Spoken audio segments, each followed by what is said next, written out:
And welcome to public service academy. ఈరోజు మనం కొన్ని క్వశ్చన్స్ చూస్తూ ఉన్నాం కదా, టెలిగ్రామ్లో పోస్ట్ చేసిన క్వశ్చన్స్ డిస్కస్ చేద్దాం ఫస్ట్. తర్వాత మనం will get in to the regular session. And దాంట్లో ముందుగా మొన్నే అనుకున్నాం స్టేట్మెంట్ బేస్డ్ క్వశ్చన్స్ అవసరం లేదు, సింగిల్కి ఇలా వన్ వర్డ్ క్వశ్చన్స్ ఇచ్చినప్పటికీ కూడా why most of the aspirants getting the answers wrong అనే దాని గురించి డిస్కస్ చేసాం. ఇక్కడ కూడా ఈరోజు కొన్ని క్వశ్చన్స్ చూద్దాం first. So I try to explain with little bit of diagrams here. దానిలో భాగంగా ఇక్కడ క్వశ్చన్ ఏంటంటే, ఆహారపు గొలుసులో ఇన్ ఏ ఫుడ్ చైన్ పైకి కదులుతున్నప్పుడు మూవింగ్ అప్వర్డ్స్ విషపూరిత పదార్థాలు అంటే టాక్సిక్ సబ్స్టాన్సెస్ ఎక్కువ సాంద్రతను సాధించే ఈ పరిణామాన్ని ఏమంటారు, ఈ ప్రాసెస్ని ఏమంటారు అనేది ఇక్కడ క్వశ్చన్.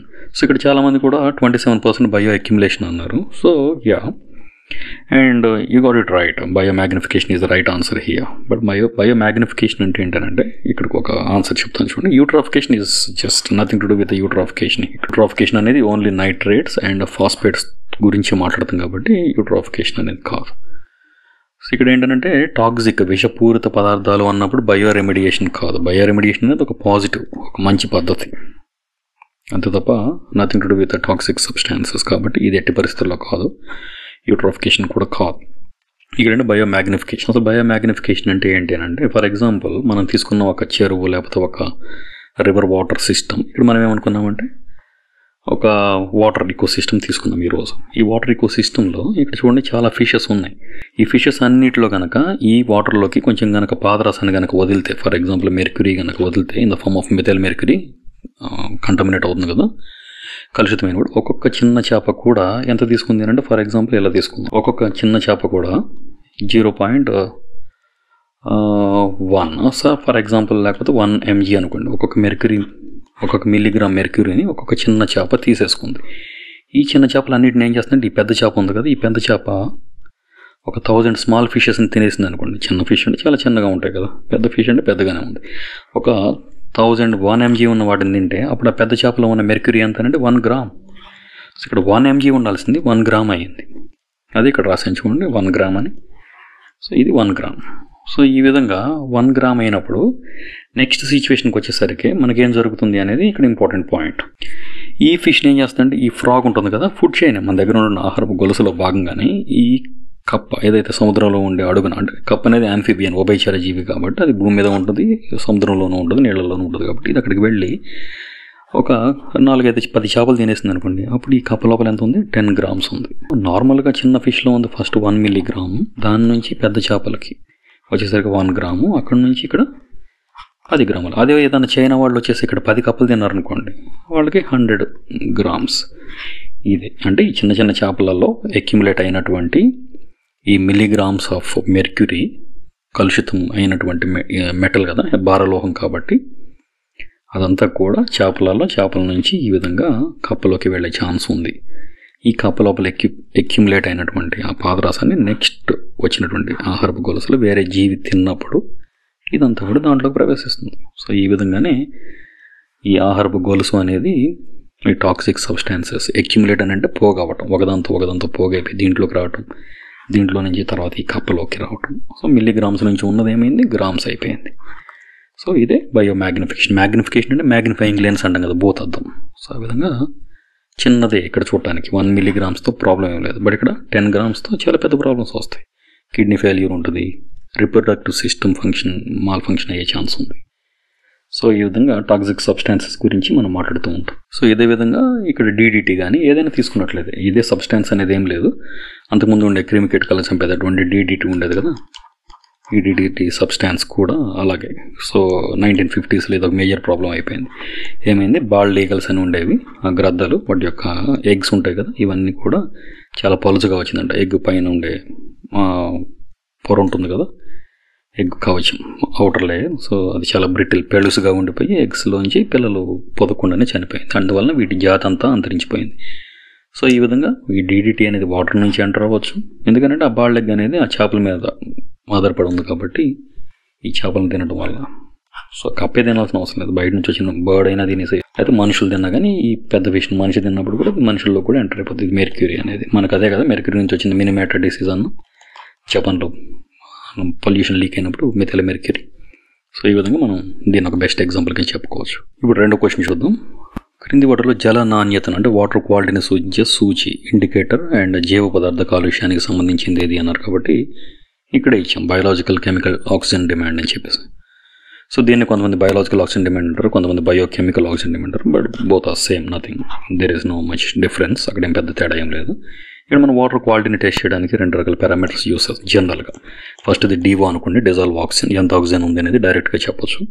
అండ్ రెండోది బీఓడి, ఇంకొకటి సిఓడి.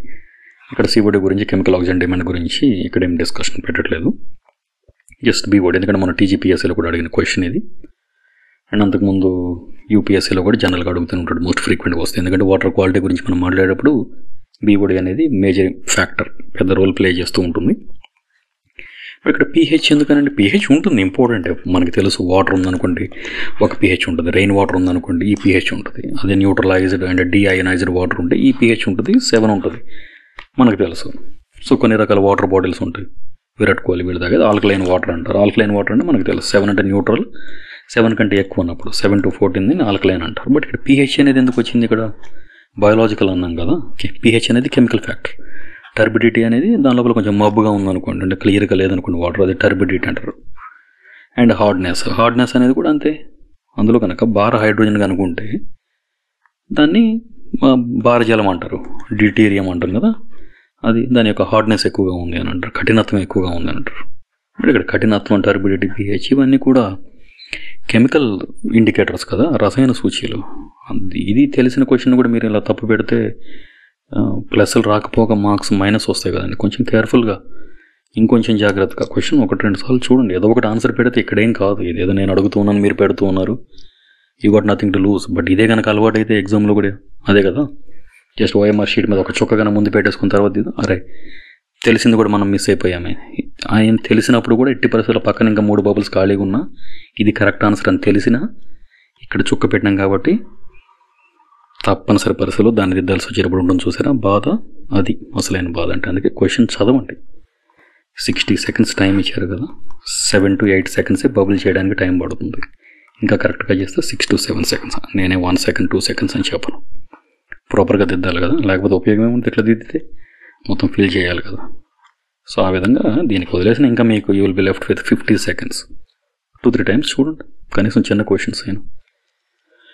యా, అండ్ ఇదే ఇక్కడ బయోలాజికల్ ఆక్సిజన్ డిమాండ్ అంటే బీఓడి అనేది ఏంటి అని అంటే జీవుల యొక్క వినియోగం, ఎంత అందులో ఉన్నటువంటి జీవులు ఏవైతే బ్యాక్టీరియా కానివ్వండి, ఫంగై కానివ్వండి, ఆల్గే కానివ్వండి, లేదా ఇంకేదైనా జీవులు ఏదైతే ఉన్నాయో దానికి ఎంత ఆక్సిజన్ కావాలి, దేనికి ఆక్సిజన్ కావాలి, దానిలో ఉన్న ఆర్గానిక్ మ్యాటర్ మాత్రమే, దాంట్లో ఉన్న కర్బన పదార్థాన్ని విచ్ఛిన్నం చేయడానికి ఎంత ఆక్సిజన్ కావాలి అంటే, ఇప్పుడు వాటర్ ఉందనుకోండి, దానిలో ఉన్న జీవులు దీంట్లో ఉన్న చెదరం ఆర్గానిక్ మ్యాటర్ని కుళ్ళింపజేయడానికి కొంత ఆక్సిజన్ని ఉపయోగించుకుంటాయి వాటి యొక్క జీవక్రియల కోసం.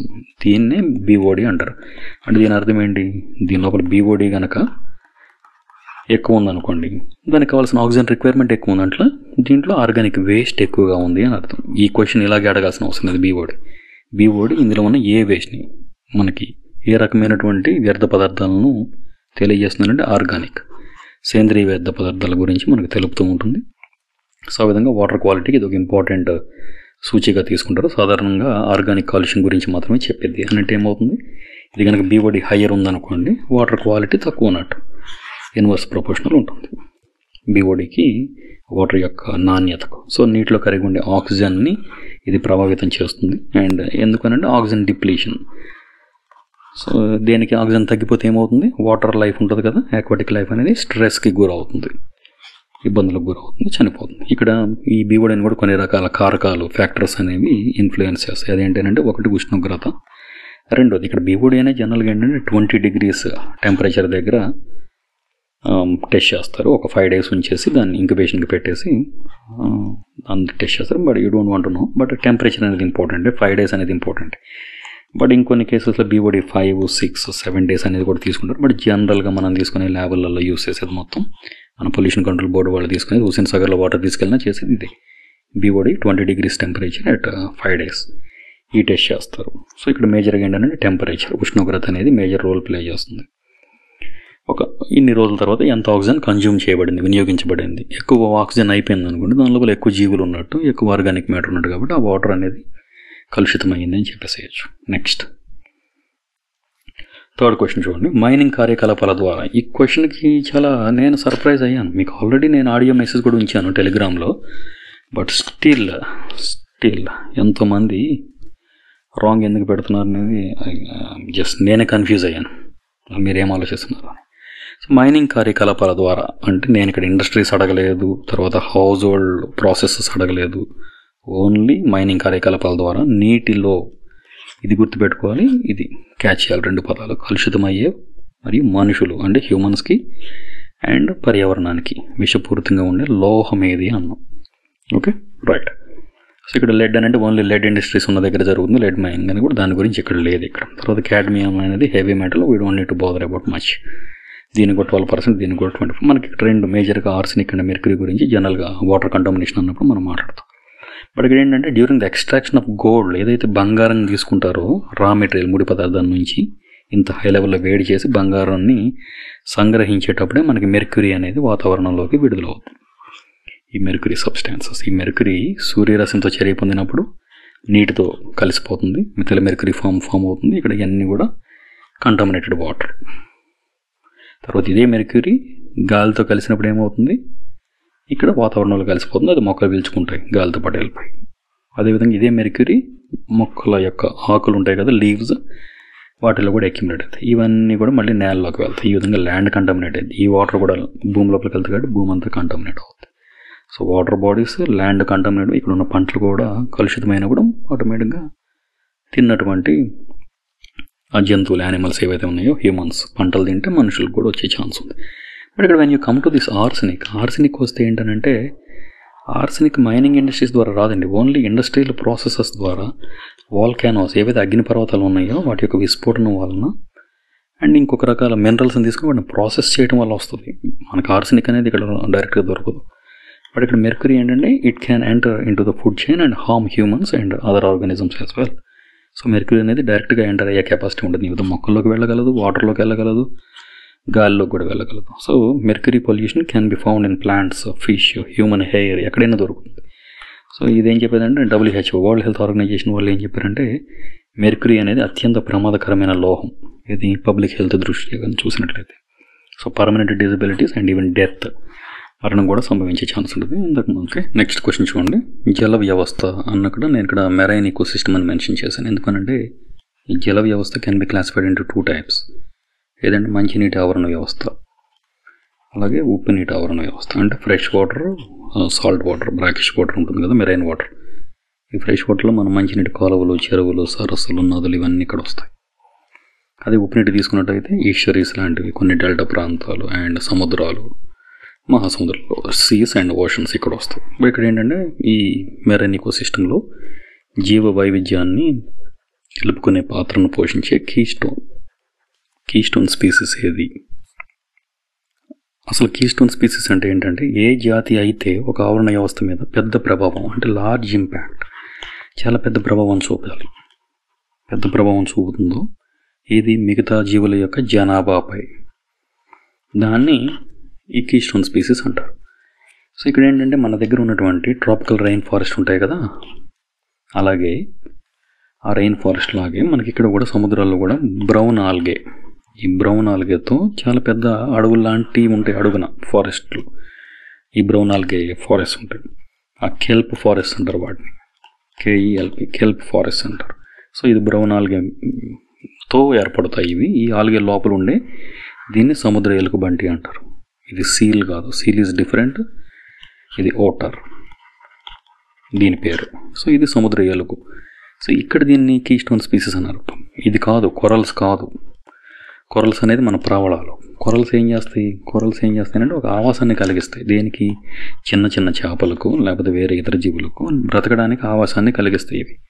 These are doing good, okay. But సముద్ర ఎలుగు అనేది కీస్టోన్ స్పీసీస్ అంటే ఏంటంటే ఈ క్రింద ఉన్న వాటన్నిటి మీద ఉన్నటువంటి ఎపెక్స్ ప్రిడేటర్, అత్యంత పైన ఉన్నటువంటి మాంసాహార జీవి ఏదైతే కింద వాటి యొక్క జనాభా మొత్తాన్ని కంట్రోల్ చేయగలదో అది ఇక్కడ ఎపెక్స్ ప్రిడేటర్. ఎందుకు కంట్రోల్ చేయాల్సిన నీడ్ ఏముంది ఒక ఆవరణ వ్యవస్థలో? ఈ ఎపెక్స్ ప్రిడేటర్ యొక్క పాత్ర ఏంటి అనేది చూడటానికి I will give you 2 examples. ఇక్కడ చూడండి, ఏదైనా ఒక గడ్డి భూమి ఆవరణ వ్యవస్థ తీసుకున్నాం, గ్రాస్ ల్యాండ్ ఈకోసిస్టమ్ అంటే ఒక చిన్న పార్క్. మీరు పార్క్ వెళ్తారు కదా, ఆ పార్కుని తీసుకుందాం. ఆ పార్కు లోపల కప్పలు లేవనుకోండి, ఫ్రాగ్స్ లేకపోతే మొత్తం మిడతలు మిండిపోతాయి. ఈ కప్పలు ఈ మిడతలను తిన్నప్పుడే మనకి గడ్డి కనిపిస్తుంది. అంటే ఈ మిడతల యొక్క పాపులేషన్ని కప్పలు కంట్రోల్ చేయాలి. అలాగని కప్పలు ఉండకూడదు, మళ్ళీ అప్పుడప్పుడు పాములు వస్తూ ఉండాలి, అదే చిన్న చిన్న గ్రద్దలు లాంటివి వచ్చేసి ఆ కప్పలు కూడా తింటూ ఉన్నప్పుడు ఇది ఒక బ్యాలెన్స్ అవుతూ ఉంటుంది. సో లేకపోతే మనకి ఆ గడ్డి ఆ పార్క్కి వెళ్తే మొత్తం మిడతలే ఉంటాయి, కాలు పెట్టడానికి కూడా ప్లేస్ ఉండదు, మొత్తం మిడతలతో నిండిపోతుంది. ఎందుకంటే వాడు పాపులేషన్ పెరిగిపోతుంది. సో ఈ పాపులేషన్ కంట్రోల్ చేయడానికి కప్పల పైన ఉండే పాము ఇక్కడ ఎపిక్స్ ప్రిడేటర్. ఇది కీస్టోన్ స్పీసీస్. అంటే పాము అక్కడ ఉండదు కాబట్టి ఇంకేదైనా అవ్వచ్చు, మనుషులు అవ్వచ్చు. అదేవిధంగా నెక్స్ట్ ఇంకోటి తీసుకుందాం. ఇలాగే ఒక అడవి తీసుకుందాం. ఈ అడవి తీసుకుంటే మొత్తం జింకలే ఉండిపోయినాయి, తినడానికి కింద గ్రాస్ గడ్డి కూడా లేదు ఇక్కడ. అది ఒక టైగర్ గానే ఉందనుకోండి, టైగర్, లయన్ అండ్ చీతా, చిరుతపులి ఇవన్నీ ఏం చేస్తాయంటే ఇవి ఎపిక్స్ ప్రిడేటర్స్. ఇవి ఉండడం వల్ల వీటి యొక్క సంఖ్య తగ్గిపోతూ ఉంటుంది. వీటిని తినేయడం వల్ల పులులు, సింహాలు. సో ఆ ఆవరణ వ్యవస్థ అనేది బ్యాలెన్స్డ్గా ఉంటుంది. సో ఈ విధంగా ఒక ఆవరణ వ్యవస్థ యొక్క బ్యాలెన్స్ని మెయింటైన్ చేయడంలో ఈ ఎపిక్స్ ప్రిడేటర్ అనేది మేజర్ రోల్ ప్లే చేస్తుంది. ఇక్కడ చూడండి, ఇప్పుడు 68% కోరల్స్ అన్నారు. ప్రవాళాలు ఓకే, గుడ్. ప్రవాళాలు అనేది చిన్న చేపలకి వాటికి యొక్క ఆవాసాన్ని కలిగిస్తాయి అంతే తప్ప అవేమీ స్పీసీస్, ఎపిక్స్ స్పీసీస్ కావు కదా. Class of organism that has an unnecessarily great influence on its natural surroundings. So అన్రీజనబుల్గా మనకేంటంటే న్యాచురల్ సరౌండింగ్స్ మీద ఒక ఇన్ఫ్లుయెన్స్ని కలిగి ఉంటాయి compare to its like abundance. ఎన్ని ఉన్నాయి అనేది కాదు, అంటే ఇక్కడ జింకలు చాలా ఎక్కువ ఉన్నాయి, కానీ ఇక్కడ ఎలుగు ఒకటే ఉంది, ఎలుగు వంటి. బట్ మొత్తాన్ని కంట్రోల్ చేయగలదు. ఒక పూలు ఉంటే చాలు కదా, 2-3 డేస్కి ఒక జింక చొప్పున తినేస్తూ ఉంటుంది. సో ఆ విధంగా టైగర్స్ కూడా వస్తాయి. అంటే టైగర్స్ వస్తాయి ఎందుకంటే significant impact on the environment that the living. అది ఎక్కడైతే ఉంటుందో ఆ యొక్క ఆవరణ వ్యవస్థలో మేజర్ రోల్ని ప్లే చేస్తూ ఉంటుంది. సో ఎందుకు అని అంటే essential to the health of the ecosystem. ఒక ఆవరణ వ్యవస్థ యొక్క ఆరోగ్యాన్ని అంటే బ్యాలెన్స్డ్గా ఉంచడం కోసం ఇది మేజర్ రోల్ ప్లే చేయాలి. ఎందుకు ఇంత చెప్తున్నామనంటే ఈ క్వశ్చన్స్లో ఇదే అడగాడండి. కొరల్స్ గురించి అడగకపోవచ్చు, దీని గురించి అడగకపోవచ్చు, బట్ కీస్టోన్ స్పీసీస్ గురించి అడగవచ్చు, తర్వాత మెరైన్ ఈకోసిస్టమ్ గురించి అడగవచ్చు, లేకపోతే ఈ జీవి గురించి అడగవచ్చు. ఎందుకంటే చాలాసార్లు మిమ్మల్ని అడిగాడు కదా, what is the sea line అడిగాడు, సీ హార్స్ అడిగాడు, ఈ యూపీఎస్సీలో కూడా అడిగాడు. సీ హార్స్ ఏంటంటే సముద్ర గుర్రం ఏంటి అని అంటే, సో ఆ విధంగా అందరూ గుర్రం అనుకుంటారు, బట్ అదేంటంటే ఒక ఫిష్ కదా, జిబ్రా ఫిష్. సో ఈ విధంగా ఏ క్వశ్చన్ అయినా రావచ్చు. ఇక్కడ స్టార్ ఫిష్ ఇది కూడా 9% పెట్టారంటే ఇట్స్ సో పిటీ. సో ఈ విధంగా ఈ సముద్ర ఎలుగు దీని యొక్క ఫంక్షన్ ఉంది. ఇది ఒక top predator, controls the population of sea urchins. ఈ సీ అర్చిన్స్ అనేవి చాలా చిన్నవి ఉంటాయి, అవంతా సముద్రంలో ఎక్కువ మొత్తంలో ఉంటాయి. వాటి మీద ఆధారపడి ఈ సీ ఎలుగు, సముద్ర ఎలుగు అనేది ఉంటుంది. కెల్ప్ ఫారెస్ట్ ఏవైతే బ్రౌన్ ఆల్గే ఉన్నాయో ఈ బ్రౌన్ ఆల్గేలలో ఇది నివసిస్తూ ఉంటుంది. అక్కడ ఉన్న జీవులన్నింటినీ క్లీన్ చేసేసి ఎపిక్స్ ప్రెడేటర్లో ఉంటుంది. అదొకటి. నెక్స్ట్ ఇదే కొరల్స్ కన్నా తీసుకున్నట్టయితే ఏమైంది, షెల్టర్ అండ్ హ్యాబిటాట్. వేరే చేపలు కానీ అవి కానీ బ్రతకడానికి ఒక ఆవాసాన్ని కలిగిస్తాయి. So health of the ecosystem can be maintained. So ఈ విధంగా దీన్ని బెస్ట్ ఎగ్జాంపుల్ కింద చెప్పుకోవచ్చు. అందుకని ఇటువంటి క్వశ్చన్స్ ఇచ్చినప్పుడు కొంచెం అందులో ఉంటాయి కొన్ని, కన్ఫ్యూజ్ చేయడానికి ట్రై చేస్తాం కాబట్టి ఆన్సర్ చేసే ముందు ఆలోచించండి. 68% corals, this very bad answer. చూడండి, భారతదేశంలో గాలి కాలుష్యం గురించి కింది ప్రకటనలను పరిశీలించండి అన్నాడు. ఇక్కడ ఫస్ట్ది WHO ప్రపంచంలో అత్యంత కాలుష్య నగరాల్లో అనేక భారతీయ నగరాలను చేర్చింది, ర్యాంకింగ్ ఇచ్చింది అన్నారు. సో ఇది మనకు తెలుసు, కరెక్టే. శీతాకాలంలో ఉత్తర భారతదేశంలో అంటే నార్థరన్ ఇండియాలో గాలి కాలుష్యానికి పంటలు మిగిలిపోయింది కదా, లెఫ్ట్ ఓవర్స్, ఈ రైస్ స్ట్రాస్, గడ్డి లాంటివి వీటిని కాల్చడం వల్ల ప్రధాన కారణం అన్నాడు. సో ఇది కూడా కరెక్ట్. నెక్స్ట్, భారత జాతీయ శుభ్ర గాలి కార్యక్రమం అంటే నేషనల్ క్లీన్ ఎయిర్ ప్రోగ్రామ్ అనేది ట్రాన్స్లేషన్ ఎలా వచ్చింది, నాటికి రేణువుల యొక్క అంటే పార్టికులేట్ మ్యాటర్స్ ఉన్నాయి కదా మనవి, కాలుష్య స్థాయిలను PM10 అంటే PM అంటే పార్టికులేట్ మ్యాటర్ 10 and 2.5 అని 50% తగ్గించాలనుకున్నాను. ఇది ఎంతమందికి తెలుసో ఒకసారి మీరు ఆన్సర్ పెట్టుకోండి వీటిని చూసే ముందు. సో వీటిలో సరైనవి ఏవి అన్నాడు. సో ఇక్కడ ఏంటంటే మనం పార్టికులేట్ మ్యాటర్ గురించి ఇవి రెండు కరెక్ట్ అనేది అర్థమైపోయింది. సో పార్టికులేట్ మ్యాటర్ మనం ఎంత తగ్గించాలనుకున్నామనంటే ఓన్లీ 40%. ఎప్పటి వరకు 2025-26 సంవత్సరం వరకు మనకున్న టార్గెట్ ఏంటంటే ఓన్లీ 40%. ఎప్పటి నుంచి, from the base year 2019-20 base ఇయర్తో పోల్చినప్పుడు ఓన్లీ 40% మనం నెక్స్ట్ ఉన్నటువంటి టార్గెట్. ఇక్కడ దీన్ని పార్టికులేట్ మ్యాటర్ని ఎలా రెడ్యూస్ చేస్తారంటే use like air purifiers use చేయొచ్చు, అవాయిడ్ స్మోకింగ్, ఇండోర్ స్మోకింగ్ ఏవైతే ఇంట్లోపల ఆ స్మోకింగ్ని కంట్రోల్ చేయడం వల్ల. తర్వాత మంచి మంచి ఫిల్టర్స్ వాడతారు కదా, ఎయిర్ ప్యూరిఫైయింగ్ ఫిల్టర్స్, వాటిని యూస్ చేయడం వల్ల కూడా ఈ ఇండోర్ కాలుష్యాన్ని కొంతవరకు పార్టికులేట్ మ్యాటర్ని కంట్రోల్ చేయొచ్చు. బట్ మనకున్న టార్గెట్ ఏంటి అని అంటే ఓన్లీ 40%, 50% కాదు. కాబట్టి ఈ 3ని తీసేస్తే మనకు మిగిలింది only 1 and 2. Option A is the right answer. Next question చూడండి. భారతదేశం ప్రపంచంలోని అత్యధిక భూగర్భ జల వినియోగదారుల్లో ఒకటి. తర్వాత వ్యవసాయం అత్యధిక వినియోగదారునిగా ఉంది అని అంటే ఎస్. ఎందుకంటే మనం అరౌండ్ 90% ఈ వాటర్ని మనం అగ్రికల్చరల్ యాక్టివిటీస్ కోసమే యూస్ చేస్తూ ఉన్నాం. అంటే వ్యవసాయానికి మనం 90% వాటర్ వాడుతూ ఉన్నాం కాబట్టి సో ఇది correct. First statement okay. And రెండవది, జలశక్తి అభియాన్ వర్షపు నీటి నిల్వ మరియు నీటి సంరక్షణపై దృష్టి పెట్టిన ప్రభుత్వ కార్యక్రమం. అవునంటే ఎస్, జలశక్తి అభియాన్ అనేది లాంచ్డ్ లైక్ జలశక్తి అభియాన్. అది ఎప్పుడు లాంచ్ చేశారంటే 2019లో లాంచ్ చేశారు ఈ స్కీమ్ని. అంటే జలశక్తి అనేది జలశక్తి అభియాన్ కింద లాంచ్ చేశారని చెప్తున్నారు. దీనికి ఏంటంటే క్యాంపెయిన్ ఏంటంటే catch the rain. Catch the rain అంటే వర్షాన్ని పట్టుకోండి. ఇంకా ట్యాగ్ లైన్ ఏముందంటే catch the rain where it falls. ఎక్కడైతే వర్షం పడుతుందో అక్కడే పట్టుకోండి అంటే నిల్వ చేయండి అని దాని మీనింగ్. ఇంకా అదేంటంటే to conserve water and ensure water security in the country. So నీటి భద్రత, ఆహార భద్రత గురించి చూస్తాం కదా, ఫుడ్ సెక్యూరిటీ, అలాగే వాటర్ సెక్యూరిటీ గురించి ఈ పథకాన్ని తీసుకొచ్చారు అని చెప్తున్నారు. నెక్స్ట్ క్వశ్చన్ చూస్తే, ఇండియా ప్యారిస్ ఒప్పందం సంతకం చేసినప్పుడు 2050 నాటికి నెట్ జీరో కార్బన్ ఉద్గారాలను సాధించడానికి వాగ్దానంగా చేసుకుందా అనేది ఫస్ట్ స్టేట్మెంట్ ఇక్కడ. సో మనం ఇక్కడ చేసాము, సైన్ చేసినప్పుడు ఏంటంటే 2070 వరకు నెట్ జీరో అనేది మన దగ్గర ఉన్నది ఏంటంటే నెట్ జీరో కార్బన్ ఉద్గారాలు 2070 వరకు పెట్టుకున్నాం ఇక్కడ మనం. కాబట్టి మొదటి స్టేట్మెంట్ రాంగ్. రెండో చూడండి, national action plan on climate చేంజ్లో జాతీయ అంటే నేషనల్ సోలార్ మిషన్ మరియు నేషనల్ వాటర్ మిషన్ లాంటివి ఉన్నాయి అన్నాడు. ఎస్, దీంట్లో ఉన్నాయి. ఏంటంటే నేషనల్ యాక్షన్ ప్లాన్ లైక్ ఇక్కడ క్లైమేట్ చేంజ్లో కానీ తీసుకున్నట్టయితే దీన్ని ఇంప్రూవ్ చేయాలి, ఈ సోలార్ సిస్టమ్ సంబంధించినటువంటి సౌర విద్యుత్తును, అలాగే వాటర్ మిషన్స్ కూడా ఇంప్రూవ్ చేసి ఇంటింటికి ట్యాప్ కనెక్షన్ ఇవ్వాలి, ప్యూర్ వాటర్ అందించగలగాలి ట్యాపుల ద్వారా అనేది మనం తీసుకున్నాం ఇక్కడ. సో ఎప్పుడు లాంచ్ చేశారు అని అంటే NEPSS అనేది కూడా మనం 2008లో లాంచ్ చేశారు. సో ఇది నెక్స్ట్ వచ్చేసరికి ఏంటంటే గోల్స్. దీని యొక్క ప్రత్యేకతలు ఏంటి అని అంటే raise awareness about the climate change, వాతావరణ మార్పుల గురించి అవేర్నెస్ తీసుకురావడం, reduce the effects of climate change, వాతావరణ మార్పుల యొక్క ప్రభావాన్ని తగ్గించగలగాలి, and promote ecologically sustainable growth. So సుస్థిరమైనటువంటి పెరుగుదలను తీసుకురావాలి అన్నారు. ఇది రెండో స్టేట్మెంట్ కరెక్టే. సముద్ర మట్టం పెరగడం వల్ల ముంబై, చెన్నై, కోల్కతా లాంటి తీర నగరాలు, సో కోస్టల్ సిటీస్ అని కూడా ఆటోమేటిక్ ఇంపాక్ట్ అవుతాయి కదా. సో ఫస్ట్ తీసేస్తే second and third is the right answer. So ఈ విధంగా ఒకదాన్ని ఎలిమినేట్ చేయగలిగేది. ఇక్కడ 2050 తెలియలేదనుకోండి, దాన్ని మీరు 1 to 3కి వెళ్తారు కాబట్టి ఇది రాంగ్ అవుతుంది అండ్ మైనస్ మార్క్ మిగులుతుంది. ఎస్. నెక్స్ట్ క్వశ్చన్ చూస్తే, భారతదేశంలో అటవీ నిర్మూలన అంటే డిఫారెస్టేషన్కి కారణాలు ఏంటి అని అడుగుతున్నారు. ఇక్కడ మీకు చూడండి, పట్టణీకరణ, అర్బనైజేషన్ మరియు ఇండస్ట్రియలైజేషన్, ఇండస్ట్రీస్ని విస్తరించడం, ఈ సెజ్జల్ లాంటివి పెడుతున్నారు కదా, సో అటువంటిది ఒకటి అని చెప్తున్నాడు. సో ఇది కారణం. అంటే నార్థరన్ ఇండియాలో మార్పిడి, షిఫ్టింగ్ కల్టివేషన్ అని అంటే జూమ్ కల్టివేషన్ ఇవన్నీ ఉన్నాయి కదా, జూమ్ కల్టివేషన్, షిఫ్టింగ్ కల్టివేషన్ అనేది northern India is a major contributor to, ఇదే పెద్ద ఇది ఈ డిఫారెస్టేషన్కి మేజర్ దోహదకారి అంటున్నారు. సో ఇది కూడా కరెక్ట్.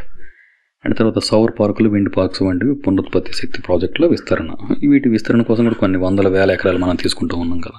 సో ఈ ఆన్సర్ 3 కూడా కరెక్ట్. సో ఇక్కడ మీరు ఏంటంటే రాంగ్ పెట్టడానికి ఈ క్వశ్చన్ ఎందుకు ఇచ్చానంటే, సౌర పార్కులు, సోలార్ పార్క్స్, విండ్ పార్క్స్ వచ్చినప్పుడు మనం ఇక్కడ ఫారెస్ట్ని క్లీన్ చేయట్లేదేమో, మొత్తం కమర్షియల్ ల్యాండ్ లేకపోతే వ్యవసాయ భూమి వాడుతున్నామని అనుకుంటారు. ఈ క్వశ్చన్ ఇది మీరు పిక్ చేయకుండా ఉండడానికి ఎక్కువ అవకాశం ఉంది. బట్ ఇది కూడా ఎందుకంటే కొన్ని థౌజండ్స్ ఆఫ్ ఎకర్స్ కావాలి. చెరువు చుట్టూతో ఉన్నటువంటి ఒక సోలార్ పార్క్ని పెట్టాలన్నా కానీ, ఫ్లోటింగ్ సోలార్ పార్క్ని పెట్టాలన్నా కానీ అక్కడ కొన్ని బిల్డింగ్స్ కూడా కట్టాల్సి ఉంటుంది కదా, నెట్ మీటరింగ్ కోసం పవర్ గ్రిడ్ ఏర్పాటు చేయాల్సి ఉంటుంది, వచ్చిన కరెంట్ని స్టోర్ చేయడానికి, అక్కడ నుంచి కనెక్షన్ వేయాలన్నా కానీ ఇది కూడా కరెక్టే. సో ఇక్కడ 1 to 3 రైట్ ఆన్సర్, ఇది మిస్ అవ్వకూడదు మీరు. నెక్స్ట్ క్వశ్చన్ చూస్తే, జీవవర్ణ విధ్వంసం అని అంటే హ్యాబిటాట్ లాస్, అవి నివసించే ప్రదేశాన్ని హ్యాబిటాట్ అన్నట్టు భారతదేశంలో జీవ వైవిధ్య నష్టానికి ప్రధాన కారణం అన్నారు. సో ఎస్, ఎందుకంటే మన గ్రేట్ ఇండియన్ బస్టర్డ్ లాంటివి తీసుకున్నా కానీ ఇంకొన్ని ఏమైనా తీసుకున్నా కానీ అక్కడ హ్యాబిటాట్ లాస్ జరగడం వల్లే ఇది మెయిన్గా నష్టం అనేది వాటిల్లుతుంది అన్నారు. రైట్. రెండో చూద్దాం. 1972లో అమల్లోకి వచ్చిన వైల్డ్ లైఫ్ సంరక్షణ చట్టం భారతదేశంలో అపురూపమైన అనేది వచ్చింది చూసారా, ట్రాన్స్లేషన్లో మిస్టేక్ ఇది. ఎండేంజర్డ్ స్పీసీస్, అంతరించిపోతున్న జీవజాతులను రక్షించడానికి చేయబడింది. మీరు గూగుల్లో చూస్తే ఇదే వస్తుంది మీనింగ్, అపురూపమైన. So that is completely wrong. కాబట్టి మీరు ఇక్కడ ఎండేంజర్డ్ స్పీసీస్ అనేది నేర్చుకోవాల్సి ఉంటుంది. సో ఇక్కడ వైల్డ్ లైఫ్ చట్టంతోనే మనం వీటిని రక్షిస్తూ ఉన్నాం కాబట్టి స్టేట్మెంట్ 1 కరెక్ట్, 2 కరెక్ట్. అండ్ 3 చూడండి. తూర్పు కనుమలు ఈస్టర్న్ ఘాట్స్ ఏవైతే ఉన్నాయో అది బయోడైవర్సిటీ హాట్స్పాట్గా పరిగణించబడం అన్నారు. సో ఫస్ట్ బయోడైవర్సిటీ హాట్స్పాట్స్ ఏమని చూద్దాం. మన దగ్గర ఉన్నాయి, మనకి ఏమున్నాయి, వెస్టర్న్ ఘాట్స్ ఉన్నాయి. ఈ వెస్టర్న్ ఘాట్స్ ఎంతవరకు ఉన్నాయంటే 2012లో వీటికి వెళ్ళి వరల్డ్ హెరిటేజ్ రికగ్నిషన్ కూడా ఇచ్చారు. ఈ వెస్టర్న్ ఘాట్స్ ఎక్కడెక్కడ ఉన్నాయంటే కేరళ, తమిళనాడు, గుజరాత్, కర్ణాటక అండ్ మహారాష్ట్ర అండ్ గోవా, ఇలా 6 రాష్ట్రాలలో 1600 కిలోమీటర్లు విస్తరించి ఉన్నాయి. సో ఇంత స్ట్రెచ్ ఉంది ఇది. నెక్స్ట్ సండాల్యాండ్, ఇది ఎక్కడ ఉంది, అండమాన్ నికోబార్ ఐలాండ్స్లో ఉంది ఇక్కడ.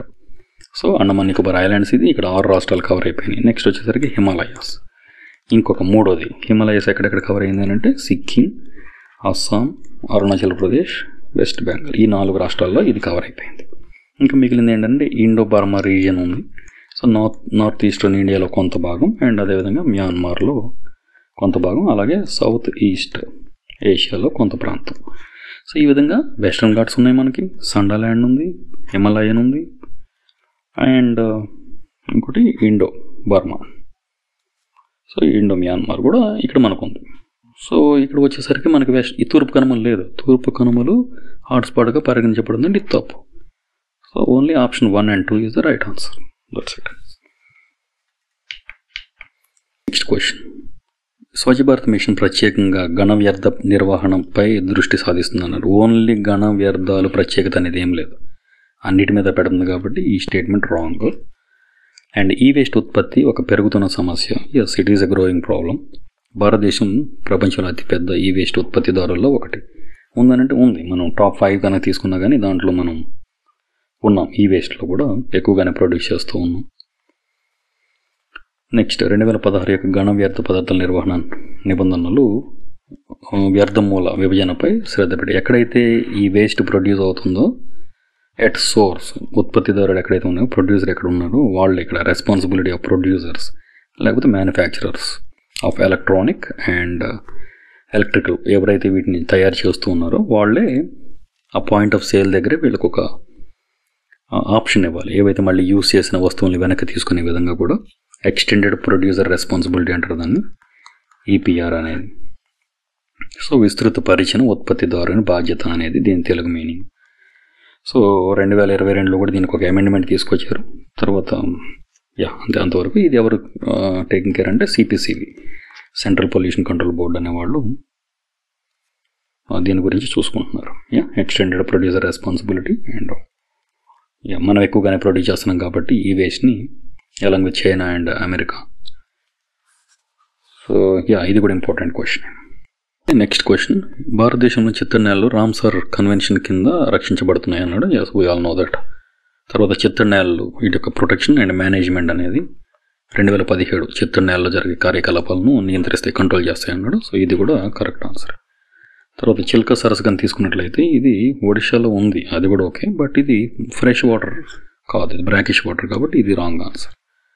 సో ఇక్కడ ఎస్, ఆన్సర్ 1 and 2 మాత్రమే కరెక్ట్. ఇక్కడ గురించి కొంచెం ఎక్స్ప్లెయిన్ చూద్దాం. 2017లో ఏం చేశారంటే are a set of rules to conserve the wetlands అనే దాన్ని తీసుకొచ్చారు. ఇది ఒక అంతర్జాతీయ ఒప్పందం. అంటే దేనికైతే ఇంటర్నేషనల్ ప్రాముఖ్యత ఉంటుందో, అంతర్జాతీయ ప్రాముఖ్యత ఉంటుందో వాటిని మాత్రమే రక్షిస్తారు ఈ రామ్సార్ కన్వెన్షన్ కింద. To conserve wetlands and their resources రెండు కూడా. సో 1971 నుంచి ఇది ఎక్కడ స్టార్ట్ అయింది అంటే ఫస్ట్ ఈ ప్రోగ్రాము ఇరాన్లోని రామ్సార్ సిటీలో జరిగింది. కాకపోతే 1975 నుంచి అమల్లోకి వచ్చింది. ఓకే. సో ఎందుకు ఏజ్ ఓల్డ్ గురించి మాట్లాడుతున్నామంటే స్టాండర్డ్ సబ్జెక్ట్ కూడా కొంత నేర్చుకోవాలి కదా. ఏం చేస్తుంది అంటే ensure the wise use of wetlands. ఈ వెట్లాండ్స్ ఏమేమి ఉన్నాయి అంటే లేక్స్ ఉన్నాయి కొన్ని, తర్వాత రివర్స్ ఉన్నాయి, తర్వాత ఒయాసిస్లు కవర్ అవుతాయి, ఇక్కడ ఈస్చరీస్ కవర్ అవుతాయి, తర్వాత డెల్టాస్ కవర్ అవుతాయి, కొరల్ రీఫ్స్, మ్యాంగ్రోవ్స్, సో ఇవన్నీ కవర్ అవుతాయి. సో వరల్డ్స్ వెట్లాండ్ డే ఏంటి అంటే 2 ఫిబ్రవరి ఇది వరల్డ్స్ వెట్లాండ్ డే. ఈ సంవత్సరం 2024 మన థీమ్ ఏంటంటే wetlands and human wellbeing. Wetlands and human wellbeing is the theme. So ఇక్కడ రామ్సార్ సైట్స్ ఏంటి అంటే వెట్లాండ్స్ ఆఫ్ ఇంటర్నేషనల్ ఇంపార్టెన్స్ ఉన్న వాటిని మాత్రమే రామ్సార్ గుర్తింపిస్తారు. భారతదేశంలో ఇప్పటి వరకు మనకి 85 ఉన్నాయి, మొన్నటి వరకు 80 ఉండే. సో ఇప్పుడు దాన్ని 85 అయినాయి మన పిఐబి ప్రకారం. సో ఏపీలో మాత్రం ఒకటే ఉంది, అదేంటి అని అంటే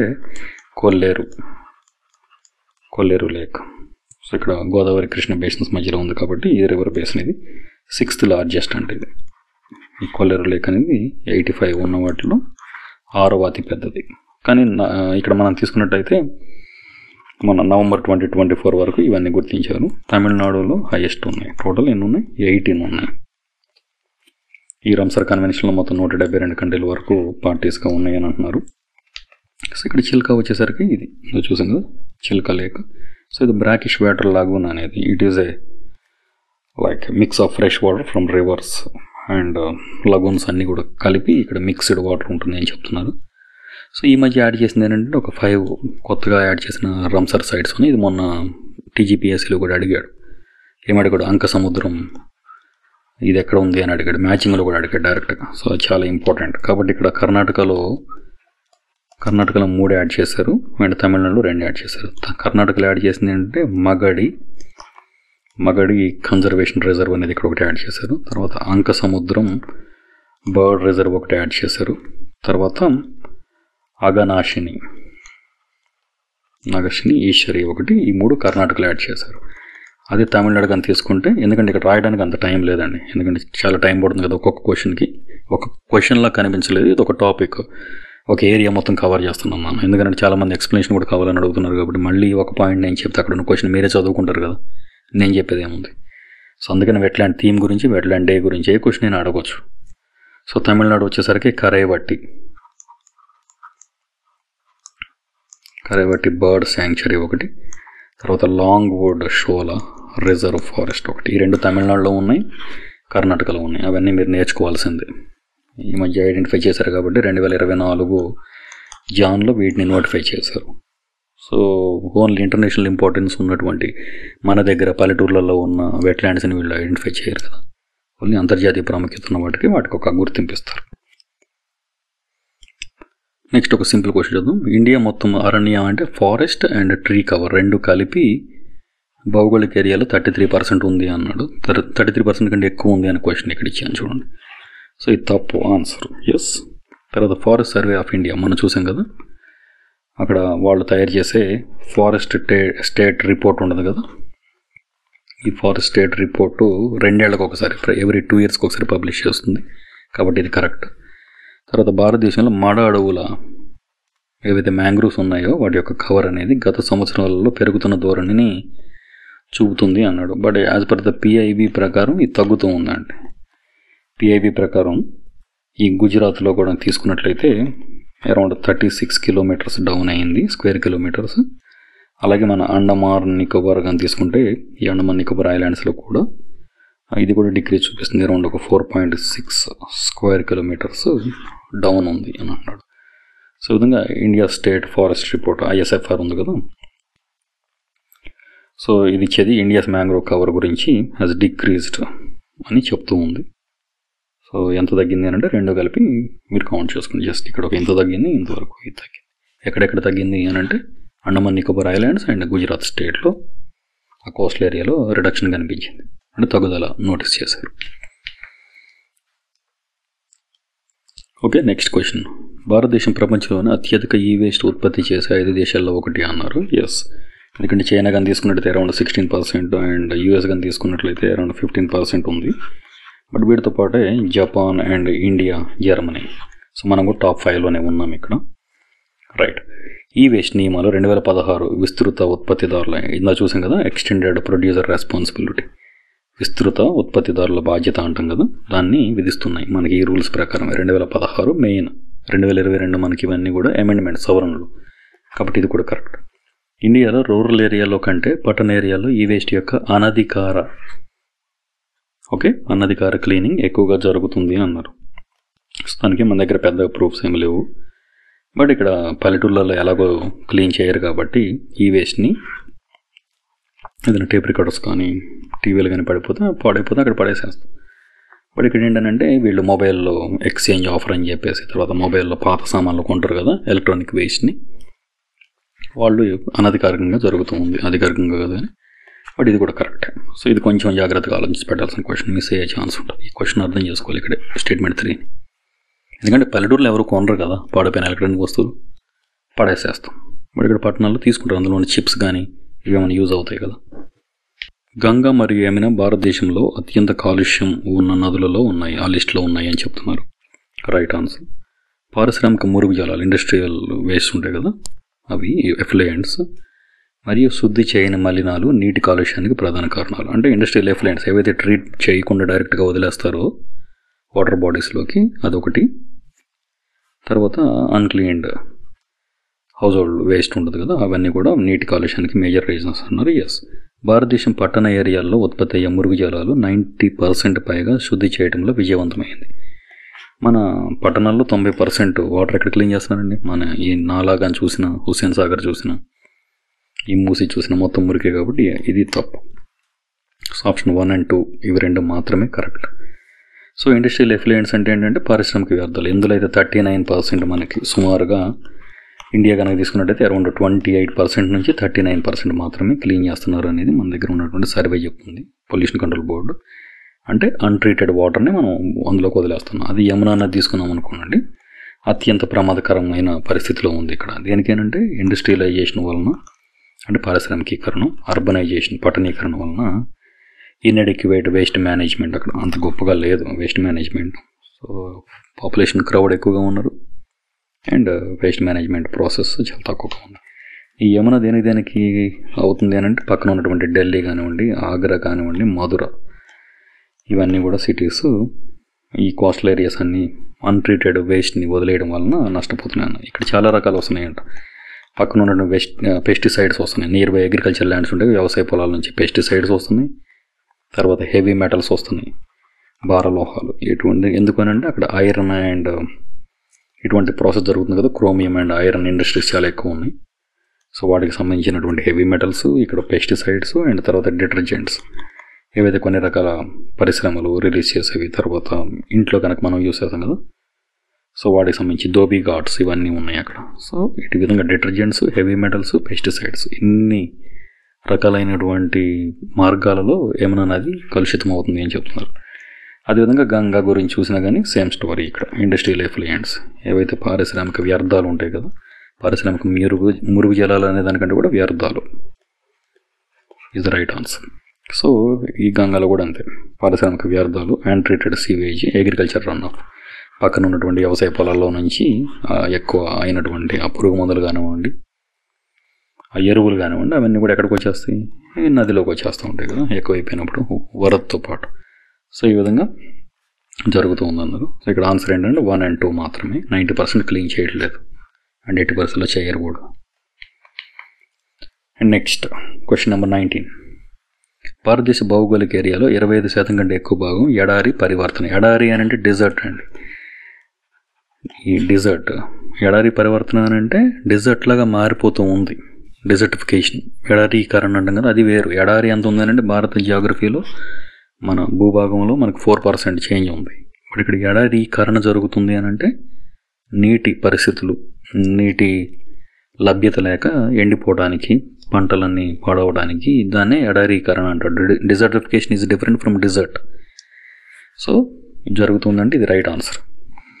ఎడారీకరణపై పోరాటానికి ఐక్యరాజ్య సమితి కన్వెన్షన్, ఓకే, ఇక్కడ జరిగింది. ఇది UNCCT గురించి చెప్తున్నారు. అంటే నెక్స్ట్ మూడోది ఏంటి అని అంటే 1994లో ఆమోదించబడింది అని అంటే ఎస్, ఇది కూడా కరెక్ట్ ఆన్సరే. అండ్ నెక్స్ట్ చూస్తే 2030 నాటికి 26 మిలియన్ హెక్టార్ల నష్టపరిచిన భూమిని, అంటే డిజర్టిఫై అయిపోయిన భూమిని పునరుద్ధరించడానికి ఇది ఇంపార్టెంట్. 2030 నాటికి 26 మిలియన్ హెక్టార్లు అనేది ఒక నంబర్. ఇది ఏం చేసిందంటే మన ఇండియన్ గవర్నమెంట్ 2020 వరకు ప్రస్తుతానికి 13 మిలియన్ హెక్టార్స్ని పునరుద్ధరించాలనుకుంది. అదేవిధంగా ఇంకొక 8 మిలియన్ హెక్టార్స్ కూడా నెక్స్ట్ స్టెప్లో పునరుద్ధరించాలనుకుంది. మొత్తం కలిపి 26 మిలియన్ హెక్టార్స్ అనేది ఒక టార్గెట్గా పెట్టుకుంది. కాబట్టి ఇది ఆన్సర్ కరెక్ట్. 2030 ఇది కరెక్ట్. ఇంతవరకు గుర్తుపెట్టుకోవాలి. ఇది ఎక్కడ జరిగింది అంటే బాన్ కన్వెన్షన్ అని ఉంది. ఈ బాన్ కన్వెన్షన్లో 2015లో భారత్ చేరింది. సో చేరినప్పుడు ఈ 2 స్టెప్స్ తీసుకుంది మన ఇండియా. 2020 వరకు ఇంత సాధిస్తాం, తర్వాత 2030 వరకు దీన్ని రీచ్ అవుతామని చెప్పేసి 2 టార్గెట్స్ పెరిగాయి. సో ఇప్పుడు ఎంత చెప్పాము ఇక్కడ 25% అనుకున్నాం కదా. ఇది ఎంతవరకు ఉందంటే ప్రజెంట్ ఉన్న రేటు 29.32 మన గవర్నమెంట్ కొన్ని సర్వే సంస్థలు ఇచ్చింది. అరౌండ్ 30% డిజర్టిఫై అయిపోతుంది. అదే కనుక టోటల్ ఎడారి ఏరియా కానీ తీసుకుంటే భారతదేశ భూభాగంలో జస్ట్ 4, 5, 6 ఎలా గుర్తుపెట్టుకోండి. 4, 5, 6 4.56 ఎడారి ప్రాంతం ఉంది. కానీ ఎడారీకరణ బారిన పడింది మాత్రం అరౌండ్ 30%. ఎస్, ఇంకంత మించి ఎక్కువ అవసరం లేదండి. సో 13 మిలియన్స్ మాత్రంకి ల్యాండ్ అని 13 మిలియన్ హెక్టార్లు పునరుద్ధరించాలి అని 2020 వరకు టార్గెట్ పెట్టుకుంది.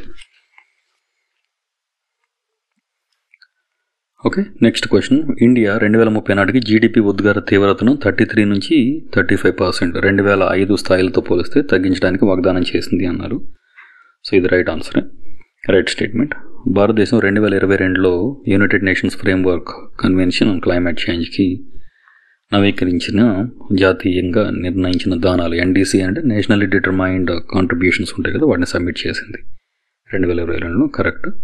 ప్యారిస్ ఒప్పంద కమిట్మెంట్ను సాధించడానికి మార్గంలో ఉన్న ఏకైక G20 దేశం భారతదేశం అని అంటే దీని మీనింగ్ ఏంటంటే G20 దేశాల్లో మనమే ముందున్నాము ఆ ప్యారిస్ కమిట్మెంట్ని సాధించడంలో అన్నాము. సో ఇక్కడ first the nationally determined contributions. ఇది దేనికి వస్తుందంటే climate action plans that countries submit to the UNFCCC. ఏదైతే UNFCCCకి సబ్మిట్ చేస్తారో దాన్నే NDC అంటారు, నేషనల్లీ డిటర్మైన్డ్ కాంట్రిబ్యూషన్స్. మేమెంత త్యాగం చేద్దాం అనుకున్నాం, త్యాగమే కదా. సో ఇంధనాలను వాడము, తర్వాత పొల్యూషన్ కంట్రోల్ చేస్తాం, ఉద్గారాలను తగ్గించుకుంటామని అంటే మన యొక్క ప్రొడక్షన్ని, మన యొక్క ఉత్పత్తుల్ని, మన యొక్క గ్రోత్ని కొంతవరకు ఆపుకొని మనం ఈ ఏదైతే ఉన్నాయో పునరుత్పత్తి శక్తి వనరులను వాడుకొని కష్టమైన ఖర్చు పెట్టి వాటిని డెవలప్ చేసుకుందాం అనుకుంటున్నాం. సో ఇక్కడ ఏంటంటే NDC గురించి. NDC ఏమి ఇంక్లూడ్ చేస్తుంది? Targets include for the reduction of emissions, ఎంతవరకు ఉద్గారాలు తగ్గాలి అనే దాని గురించి ఇది ఇస్తుంది. NDC are the key part of the Paris Agreement. Paris అగ్రిమెంట్కి ఇది ఒక key part, required to be update every 5 yearsకి ఒకసారి ఇది అప్డేట్ చేయాల్సిందే ఖచ్చితంగా. ఇంకా ఏం చేస్తుంది NDC? Help countries reduce air pollution, గాలి కాలుష్యాన్ని తగ్గించుకోవడంలో ఉపయోగపడుతుంది. అండ్ ఎందుకు ఎలా అని అంటే కొన్ని టార్గెట్స్ని సెట్ చేస్తుందండి. కొన్ని టార్గెట్స్ని సెట్ చేసి ఎమిషన్ రిడక్షన్ అంటే ఎమిషన్ ఉద్గారాలను తగ్గిస్తూ ఉండి క్లీన్ కుకింగ్ స్ట్రాటజీస్ ఏమైనా ఉన్నాయా అనేది, క్లీన్ ఎనర్జీతో ఎలా సర్వైవ్ అవ్వచ్చు, ఇండోర్ పొల్యూషన్ని కట్టెల్ లాంటివి వాడకుండా, చార్కోల్ లాంటివి వాడకుండా తగ్గించుకునే ఆ మార్గాలను చూపిస్తూ ఉంటుంది అని చెప్తున్నారు. సో ఆన్సర్ అనేది 1, 2, 3 is the answer here.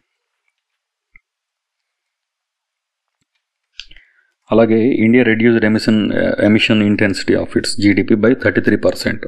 So ఇంతవరకు మనం చేసుకున్నాం బాగానే. బిట్వీన్ 2005 నుంచి 2019 వరకు దీన్ని సాధించగలిగాము. తర్వాత నాన్ ఫాసిల్ ఫ్యూయల్స్ ఉన్నాయి కదా, వాటి నుంచి కూడా టార్గెట్స్ని మనం ముందే రీచ్ అయిపోయామన్నారు. పునరుత్పత్తి శక్తి వనరుల నుంచి శక్తిని ప్రొడ్యూస్ చేయాలి, పునరుత్పాదక శక్తి వనరులు రెన్యూవబుల్ ఎనర్జీ సోర్సెస్ నుంచి చేయాలి 50% 2030 వరకు అనేది మనం టార్గెట్ పెట్టుకున్నాం. అలాగే ఎప్పుడు ఇది మోడీ గారు మొన్న 78th ఇండిపెండెన్స్ డే రోజు అనౌన్స్ చేశారు, ఈ G20 దేశాల్లో మనమే ముందున్నాము అని చెప్పేసి. కాబట్టి ఇది కూడా ఇంపార్టెంట్ టాపిక్. సో ఇది ఏది అని అంటే అసలు ఫస్ట్ అక్కడ ఏం జరిగింది ప్యారిస్ దాంట్లోనంటే ఇది గ్లోబల్ వార్మింగ్ని 1.5 degreesకి సెల్సియస్ దాటిపోకూడదు అనేది మనం అనుకున్నాం. కాబట్టి దానికి సంబంధించింది ఇది. సో 500 gigawatts దీన్ని సాధించాలనుకున్నాం ఫస్ట్ టార్గెట్ కింద. తర్వాత నెక్స్ట్ మనం 2070 వరకు నెట్ జీరో ఉద్గారాలని సాధించాలనే టార్గెట్ కూడా పెట్టుకున్నాం. కాబట్టి 500 gigawatts కెపాసిటీ 2030 వరకు ఇన్స్టాల్డ్ కెపాసిటీ కింద ఉండాలి అనుకున్నాం. ఈ 2 టార్గెట్స్ కూడా అందులో భాగంగానే పెట్టుకున్నాం. Next question. మైక్రోప్లాస్టిక్స్ భారతీయ నదులు మరియు వ్యవసాయ భూముల్లో గుర్తించబడతాయి. నదుల్లోనూ వ్యవసాయ భూముల్లోనూ కూడా ఉంటాయి మైక్రోప్లాస్టిక్స్. అంటే ఈ ప్లాస్టిక్ కనుక విచ్ఛిన్నమైంది అనుకోండి, దాని నుంచి వచ్చే మైక్రోప్లాస్టిక్స్. ఓకే, ఈ ఆన్సర్ కరెక్టే. First statement. 2021లో సింగిల్ యూజ్ ప్లాస్టిక్ నిషేధం భారతదేశం అంతటా అమలు చేయబడింది అన్నారు.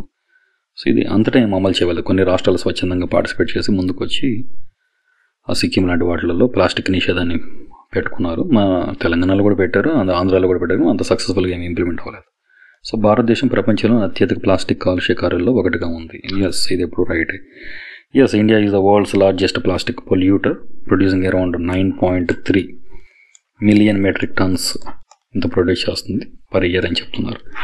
అది చైనా కానీ తీసుకుంటే ఇందులో చాలా బెస్ట్ ఉంది. ఇక్కడ China only 2.8 million metric turns, and తర్వాత నైజీరియా ఉంది నెక్స్ట్ 3.5.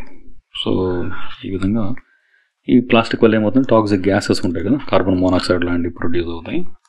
అవి even they can cause like respiratory ప్రాబ్లమ్స్తో పాటు they can even cause the cancer as well.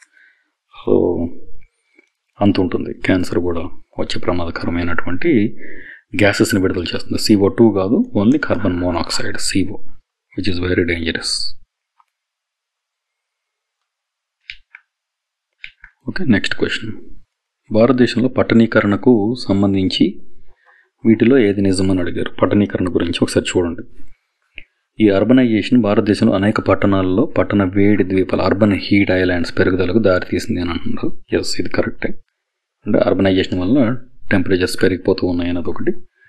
తర్వాత అర్బన్ ఫ్లడ్స్ ప్రధానంగా అన్కంట్రోల్డ్ ఈ పట్టణ వృద్ధి మరియు పూర్ డ్రైనేజ్ సిస్టమ్ వ్యవస్థల కారణంగా సంభవిస్తాయి అన్నాడు. ఎస్, అది కూడా కరెక్ట్. భారతదేశం పట్టణ ప్రాంతాలలో మున్సిపల్ ఘన వ్యర్థాల 100% సైంటిఫిక్ దాన్ని సాధించింది అన్నారు. అంటే ఘన వ్యర్థ పదార్థాలను, సాలిడ్ వేస్ట్ని మేనేజ్ చేయడంలో ఇది సక్సెస్ఫుల్ అయింది. 100% అన్నారు.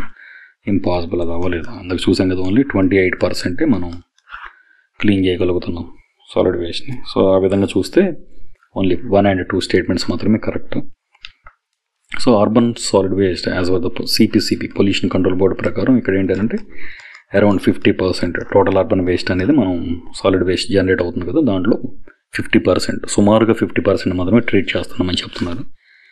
సో మన సాధారణంగా ఇండియన్స్ ఎంత జనరేట్ చేస్తున్నారంటే 0.1 కిలోగ్రామ్ నుంచి 0.5 kilograms per capital per day produce చేస్తున్నారంట వేస్ట్ని. తర్వాత ఇండోనేషియా కానీ తీసుకుంటే చాలా ఎక్కువ, 0.7 kgs. సో మనకంటే కూడా అది చాలా ఎక్కువ ఉంది. సో బిగ్గెస్ట్ వేస్ట్ ఏంటంటే సింగిల్ యూజ్ ప్లాస్టిక్ అనేది. సో ప్యాకేజింగ్ మెటీరియల్స్ కానివ్వండి, తర్వాత ఈ ప్లాస్టిక్ గొట్టాలు ఉంటాయి కదా, కొబ్బరి బొండాల దగ్గర స్ట్రాస్, ఇటువంటివన్నీ కూడా సింగిల్ యూజ్ ప్లాస్టిక్స్. మళ్ళీ పనికి రావు, ఇంకొకళ్ళు వాడటానికి పని చేయవు, అదంతా అలా వేస్ట్ చేయాల్సి వస్తుంది, పడేయాల్సి వస్తుంది. ఎస్, నెక్స్ట్ ఇక్కడ క్వశ్చన్ నెంబర్స్ ఏం పట్టించుకోవద్దు. చూడండి, భారతదేశంలో వైల్డ్ లైఫ్ సంరక్షణకు సంబంధించి ప్రకటనలు పరిశీలించండి అన్నారు. దాంట్లో ఫస్ట్ స్టేట్మెంట్, వైల్డ్ లైఫ్ నేరాల నియంత్రణ bureau, wild life crime control bureau wild life అక్రమ రవాణాను నివారించడంలో పనిచేస్తుంది అన్నాడు. ఎస్, ఇది కరెక్ట్. తర్వాత ప్రాజెక్ట్ టైగర్ మరియు ప్రాజెక్ట్ ఎలిఫెంట్ 1970లోనే స్టార్ట్ చేశారు అన్నారు. దాన్ని అక్కడ పక్కన ఉంచండి. తర్వాత ఏషియాటిక్ సింహాల గ్లోబల్ జనాభాలో 70% కంటే ఎక్కువ, మోర్ దెన్ 70% ఇండియాలోనే ఉన్నాయి అన్నారు. ఇది కూడా రైట్. సో ఇక్కడ నెక్స్ట్ స్టేట్మెంట్ 2కి వస్తే మనం ప్రాజెక్ట్ టైగర్ ఎప్పుడు స్టార్ట్ చేశారంటే 1972 వన్యప్రాణి సంరక్షణ చట్టం కింద ఏప్రిల్ 1973లో దీన్ని లాంచ్ చేశారు. ఈ యాక్ట్ని ఎనాక్ట్ చేశారు బై గవర్నమెంట్ ఆఫ్ ఇండియా. కానీ ఈ ప్రాజెక్ట్ ఎలిఫెంట్కి వచ్చేసరికి మనం 1992లో ఎవరు చేశారు ఇదంటే ministry of environment, forest and climate change దీన్ని చేశారు. ఈ ప్రాజెక్ట్ టైగర్ ఇండియాలో ఫస్ట్ ప్రాజెక్ట్ ఏం కాదు, ఒక జాతిని రక్షించడానికి ఫస్ట్ ప్రాజెక్ట్ మన ఇండియాలో 1972లోనే ఏషియాటిక్ లైన్స్ గురించి, ఈ లైన్స్ గురించి ఒక ప్రాజెక్ట్, మినీ ప్రాజెక్ట్ లాగా చేశారు. సో ఇది మనకి ఫస్ట్ ప్రాజెక్ట్ అవుతుంది. ఇది టైగర్స్ అనేది సెకండ్. దీనికి మొట్టమొదటి డైరెక్టర్ కూడా ఒకసారి గుర్తుంచుకోవడానికి ట్రై చేయండి, కైలాష్. ఎందుకంటే టైగర్ పాపులేషన్ ఇంక్రీజ్ అవుతుంది కాబట్టి, సో అది కూడా గుర్తుపెట్టుకోవడానికి చూడండి. ఎందుకు చేస్తారు అసలు ఇది అంటే created to protect Bengal tiger, మన దగ్గర ఎక్స్టెన్షన్ అంటే అంతరించిపోకుండా కాపాడటం కోసమే ఈ ప్రాజెక్ట్ టైగర్ని లాంచ్ చేస్తారు. నెక్స్ట్ క్వశ్చన్ 24 చూడండి. నీటి వనరులలో యూట్రాఫికేషన్ వల్ల ప్రధాన పర్యావరణ ప్రభావం ఏంటి అంటున్నాడు. సో ఇందులో ఏం జరుగుతుందంటే ఆమ్లజనకం అంటే ఆక్సిజన్ అండి, ఆక్సిజన్ ఇది ఆక్సిజన్ తగ్గిపోవడం మరియు జలజీవుల నష్టం అని చెప్తున్నారు. సో ఇక్కడ యూట్రాఫికేషన్ అంటే ఏంటి అని అంటే జస్ట్ మన పక్కన ఉన్నటువంటి పంట పొలాలు ఉన్నాయనుకోండి, ఈ పంట పొలాలు ఇక్కడ చెరువు ఉంటుంది, ఈ పంట పొలాలకు మనం వేసిన మందు కానీ ఫెర్టిలైజర్స్, పెస్టిసైడ్స్ ఇవన్నీ ఉంటాయి కదా, యూరియా అంటే నైట్రోజన్ వస్తుంది, సూపర్ ఫాస్ఫేట్ వస్తుంది, దాంట్లో నుంచి ఫాస్ఫరస్ వస్తుంది. ఈ నైట్రోజన్ అండ్ ఫాస్ఫరస్ వీటికి సంబంధించిన అన్నీ వరద నీటితో చివరికి ఎక్కడ పోతే ఊర్లో నుంచి, ఇళ్లల్లో నుంచి, మొత్తం పొలాల్లో నుంచి ఈ చెరువులోకి వస్తాయి కదా. ఈ చెరువు లోపల ఏమవుతుంది, చిన్న చిన్న మొక్కలు, తర్వాత దాని మీద గ్రీన్ మ్యాట్ లాంటి నాచు ఉంటుంది కదా, ఈ ఆల్గే ఇవన్నీ కూడా ఈ అగ్రికల్చర్ రన్ ఆఫ్ వ్యవసాయ పొలాల నుంచి వచ్చినటువంటి నైట్రేట్స్ని, ఫాస్ఫేట్స్ని తీసుకొని ఇంకా బాగా పెరుగుతాయి. మొక్కలు ఏపుగా పెరగడం వల్ల, ఎరువే కదా అది కూడా, ఉపయోగించుకోవడం వల్ల లోపల ఉన్నటువంటి వాటర్ లైఫ్ ఏదైతే ఆక్వాటిక్ లైఫ్ ఉంటుందో, జలజీవులు, జలచరాలు అంటాం కదా, వాటికి రాదు. సరిపోను సన్లైట్ ప్లస్ ఆక్సిజన్, ఎందుకంటే డిజాల్వ్ అయిన ఆక్సిజన్ మొత్తం ఈ మొక్కలే తీసుకుంటాయి. లోపల ఉన్న వాటికి సన్లైట్ పోదు, సూర్యరశ్మి అండ్ ఆక్సిజన్ కూడా అందనప్పుడు ఏమైతే దాని లోపల ఉన్నటువంటి జీవులు చనిపోతాయి. సో దీన్ని యూట్రాఫికేషన్ అంటారు. సో జలజీవుల యొక్క డెత్, చనిపోవడం జరుగుతుంది. ఎందుకు అని అంటే ఆక్సిజన్ తగ్గిపోతూ ఉంటుంది మెయిన్గా. సో మొక్కలకు మాత్రమే సన్లైట్ కావాలి కాబట్టి ఇక్కడ సన్లైట్తో పెద్ద ప్రాబ్లం లేదు. సో పర్యావరణం మీద ప్రభావం, ఎందుకంటే కొన్ని రకాల జీవులు చనిపోయాయి అనుకోండి, వాటికి ఆక్సిజన్ అందక అక్కడ ఉన్నటువంటి ఆహారపు వల ఏదైతే ఉందో, ఫుడ్ చైన్, అది మొత్తం డ్యామేజ్ అయిపోతుంది. ఎందుకంటే ఒక ఆవరణ వ్యవస్థలో అన్నిటికీ ఇంపార్టెన్స్ ఉంటుంది అనుకున్నాం కదా. సో ప్రొడ్యూసర్స్ కాడ నుంచి టాప్ కార్నివాల్స్, మనం చూసినటువంటి సముద్ర ఎలుగు లాంటి ప్రతి ఒక్క జీవి కూడా ఇంపార్టెంట్, బ్యాలెన్స్ మెయింటైన్ చేయకపోతే. చూసాం కదా గడ్డి భూమి ఏమవుతుంది, మొత్తం మిడతలమయం అయిపోతుంది. సో ఆ విధంగా. Okay, next question. Green house మరియు వాయు ఉద్గారాలను తగ్గించడంలో అత్యధిక సామర్థ్యం ఉన్నటువంటి పునరుత్పాదకత, రెన్యూబుల్ శక్తి ఏది అని అంటున్నారు ఇక్కడ. సో గ్రీన్ హౌస్ గ్యాసెస్ని తగ్గించాలి అంటే మేజర్గా మనకి ఇక్కడ సోలార్ ఎనర్జీని మనం పిక్ చేయాలి ఆన్సర్. ఎందుకనంటే ఈ సోలార్ ఎనర్జీ అనేది little or no green house గ్యాసెస్ని ప్రొడ్యూస్ చేస్తే కొంచెం, లేకపోతే అసలు లేదు. ఇక్కడ ఇది ఏంటంటే produce clean electricity without burning fossil fuels, ఎటువంటి శిలాజ ఇంధనాలను తగలబెట్టకుండా, అంటే మండించకుండా మనకి క్లీన్ ఎనర్జీని ఇస్తూ ఉంది. మేజర్ సోర్స్ ఆఫ్, ఎందుకంటే ఈ ఫాసిల్ ఫ్యూయల్స్ అనేది మనకి major source of green house gases. But ఇక్కడ ఈ సోలార్ ఎనర్జీ అనేది మనకి క్లీన్ ఎనర్జీని ఇస్తూ ఉంది. తర్వాత solar panels have a small carbon foot print అంటే వాటి తయారీలో కూడా ఎక్కువగా ఆ పాలికార్బోనేట్ అవన్నీ యూస్ చేయరు కాబట్టి హై లెవెల్లో when compare with wind mission అని అంటే చాలా ఊరంత ఉంటుంది. అది 1 ఎకర్కి సరిపోయేంత బ్లేడ్స్ అవన్నీ తయారు చేయాలంటే కూడా ఇండస్ట్రీస్లో డీజిల్ లాంటివి ఇటువంటివన్నీ వాడతాం కాబట్టి అక్కడ కార్బన్ ఫుట్ ప్రింట్ అంటే ఆ యొక్క మెషినరీ తయారవడానికి ఎంత కార్బన్ అనేది జనరేట్ అవుతుంది అనేది ఇక్కడ ఇస్తున్నారు. తర్వాత a single solar panel can reduce, ఎంతవరకు కార్బన్ యొక్క ఉద్గారాలను తగ్గిస్తుంది అంటే అరౌండ్ 100 tons. దాని యొక్క జీవితకాలం మొత్తంలో, లైఫ్ టైంలో ఒక సోలార్ ప్యానెల్ సుమారుగా 100 టన్నుల కంటే ఎక్కువ కార్బన్ యొక్క ఎమిషన్స్, ఉద్గారాలను తగ్గిస్తుంది అని చెప్తున్నారు. కాబట్టి the answer is solar energy. 26 చూడండి. 2030 నాటికి దెబ్బతిన్న పర్యావరణ వ్యవస్థలను పునరుద్ధరించడంపై దృష్టి పెట్టే ఈ గ్లోబల్ యాక్షన్ ఏది, గ్లోబల్ చర్య ఏది అంటే the decade on ecosystem restoration అనేది ఈ ప్రోగ్రామ్ అనేది. అసలు ఈ ప్రోగ్రామ్ గురించి ఏంటంటే యుఎన్స్, ఇది ఐక్యరాజ్య సమితి యొక్క UN's, the decade on ecosystem restoration is a global effort to restore and protect ecosystem ఎక్కడి నుంచి అంటే 2021 నుంచి 2030 వరకు ఈ ఆవరణ వ్యవస్థలను ఎలా ప్రొటెక్ట్ చేయాలనే దాని గురించి. దీని యొక్క గోల్స్ ఏంటంటే ఆవరణ వ్యవస్థలు విచ్ఛిన్నం అవ్వకుండా చూడటం, అంటే ఆవరణ వ్యవస్థలు పాడైపోకుండా చూడటం అనేది.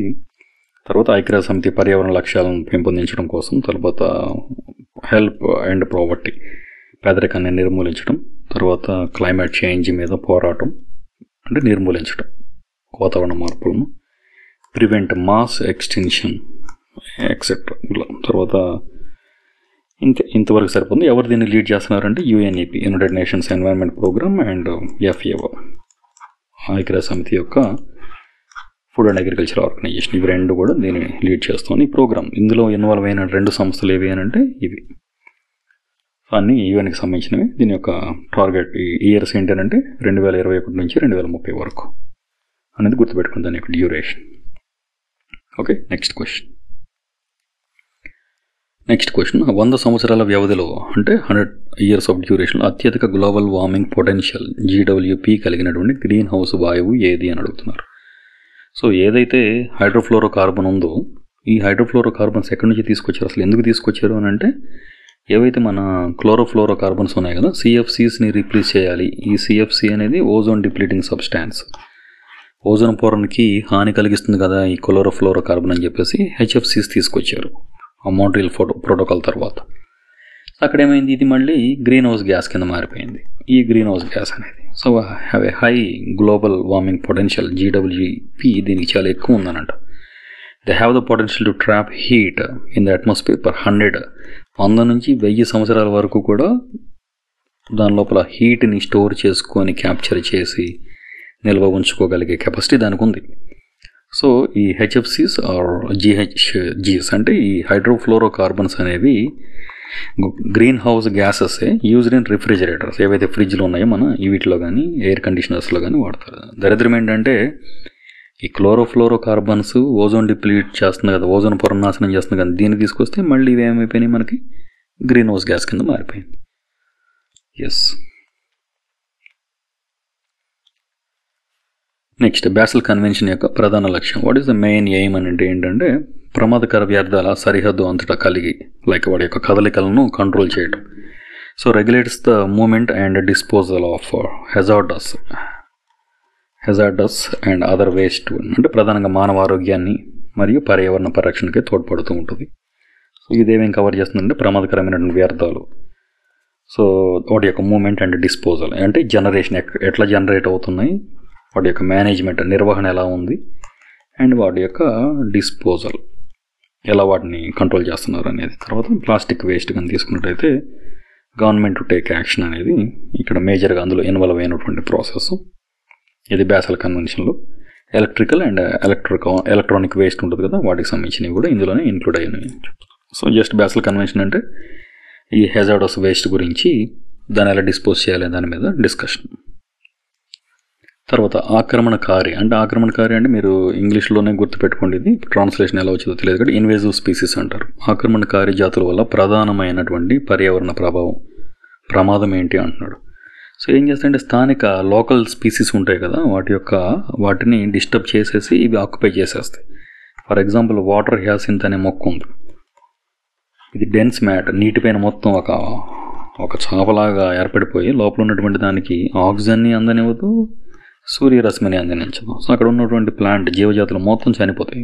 ఈ ఓన్లీ వాటితో నాగుతుందంటే లోపల ఉన్నటువంటి క్రిమికీటకాలు చిన్న చేపలకు కూడా కావాలి కదా ఆక్సిజన్ అనేది. సో ఈ వాటర్ హ్యాసింత్ అనేది ఒక ప్రమాదకరమైనటువంటి ఇన్వేజివ్ ప్లాంట్ స్పీసీస్ కింద చెప్పుకుంటారు. సో ఇన్వేజివ్ స్పీసీస్ ఏంటంటే praying on native species, local ఉన్నటువంటి స్థానిక జీవజాతుల మీదే ఆహారం కోసం ఆధారపడతాయి, అంటే ఫుడ్ కోసం ఆధారపడి వాటితో పాటు పోటీపడి ఇబ్బంది పెట్టే అవకాశం ఉంది. తర్వాత అదేవిధంగా రోగాలను కూడా మోసుకొస్తాయి. అంటే వేరే దేశం నుంచి ఇక్కడ తీసుకొచ్చి పెడతాం కదా, వేరే ఏరియా నుంచి వేరే ప్రాంతం నుంచి తీసుకొస్తాం కాబట్టి they can carry sudden diseases కూడా అని చెప్తున్నారు. అదేవిధంగా పార్థీనియం, కాంగ్రెస్ గడ్డి అంటారు కదా, అది కూడా ఒక బెస్ట్ ఎగ్జాంపుల్. మీకు ఒక ఎగ్జాంపుల్ అడిగినా సరే వాటర్ హ్యాసింత్ పార్థీనియం అని ఇస్తే ఈ రెండు చెప్పచ్చు. Can prevent native species from reproduce. So ఈ గాలి ఆక్సిజన్ సూర్యరశ్మి సరిగ్గా అందలేదు అనుకోండి, మొక్కలు కూడా రీప్రొడ్యూస్ చేయలేవు కదా, కొత్త జాతుల్ని పుట్టించడానికి కూడా అవకాశం తక్కువ ఉంటుంది.